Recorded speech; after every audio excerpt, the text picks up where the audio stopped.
ప్రేమపూర్వకంగా ఆహ్వానిస్తూ ఉన్నానండి. దేవుని పెట్ట ప్రతి ఒక్కరికి వందనాలు. అయ్యో, నేను మోయలేనంత భారంతో బాధపడుతున్నాను అని అంటుండగా దేవుడు అంటున్నారు, అమ్మ నీ భారం యావత్తు నా మీద మోపు అని దేవుడు సెలవిస్తున్నారు. కాబట్టి మన భారం యావత్తు దేవుని మీద మోపుదామండి. అదేవిధంగా మీ యొక్క ప్రేయర్ రిక్వెస్ట్ ఏదైతే ఉందో దాన్ని కామెంట్ రూపంలో తెలియచేయండి. ఈరోజు దేవుడు మన కొరకు సిద్ధపరిచిన శ్రేష్టమైన వాగ్దానం చూద్దామండి. అపోస్తల కార్యములు 3వ అధ్యాయము 21వ వచనము.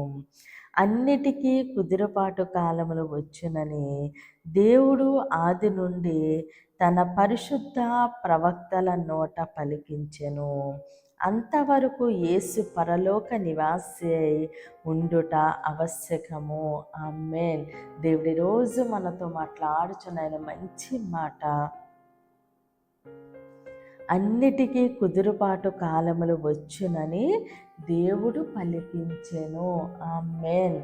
దేవుడే ఆయన ప్రవక్తల నోట దేవుని యొక్క వాక్ ఉంచి దేవుడు పలికిస్తున్నారు. ఏమంటే అన్నిటికీ కుదురుపాటు కాలము వచ్చిన్నది అని. అంటే ఏదైతే మనం ఎదురు చూస్తున్నామో, ఏ కార్యము కొరకు ఎదురు చూస్తున్నామో ఆ కాలము, కుదురుపాటు కాలము వచ్చింది అని దేవుడు సెలవిస్తున్నారు. కాబట్టి నువ్వు దేని కొరకు ప్రార్థన చేస్తున్నావు, ఏ సమస్య విషయంలో, ఏ బంధకము కొరకు, ఎప్పుడు విడుదల అని ఎదురు చూస్తున్నావేమో దేవుడు అంటున్నారు, అమ్మ కుదురుపాటు కాలము వచ్చిందని, నా కుమారుడా కుదురుపాటు కాలము వచ్చిందని దేవుడు సెలవిస్తున్నారు. నీ వ్యాపార విషయంలో, ఉద్యోగ విషయంలో, వివాహ విషయంలో, బిడ్డల భవిష్యత్తు విషయంలో దేని కొరకు నువ్వు ఎదురు చూస్తున్నావో దేవుడు నీతో స్పష్టంగా మాట్లాడుతూ ఉన్నారు. దేవుడు మన కొరకు సమస్తమును సమకూర్చే దేవుడు. ఆయన మనము ఏది అడుగుతున్నామో దానిని ఆయన సమయమందు, తగిన సమయమందు, నిర్ణయ కాలమున, అనుకూల సమయమందు, ఆయన కుదురుపాటు సమయమందు మన జీవితంలో ఆయన కార్యాలు జరిగిస్తున్నారు. కాబట్టి నువ్వు దేని కొరకు ప్రార్థన చేస్తున్నావు, ఈరోజు స్పష్టంగా దేవుడు నీతో మాట్లాడుతూ ఉన్నారు.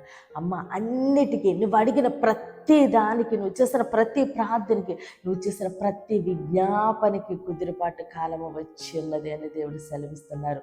నా కుమారుడా, దేని కొరకు నువ్వు ఎదురు చూస్తున్నావో, డొక్క మార్చుకొని కన్నీరు కారుస్తూ దేవుని పాదాలు పట్టుకొని అడుగుతున్నావో దేవుడు అంటున్నారు, అన్నిటికీ కుదిరిపాటు కాలము వచ్చి ఉన్నది అని దేవుడు సెలవిస్తున్నారు.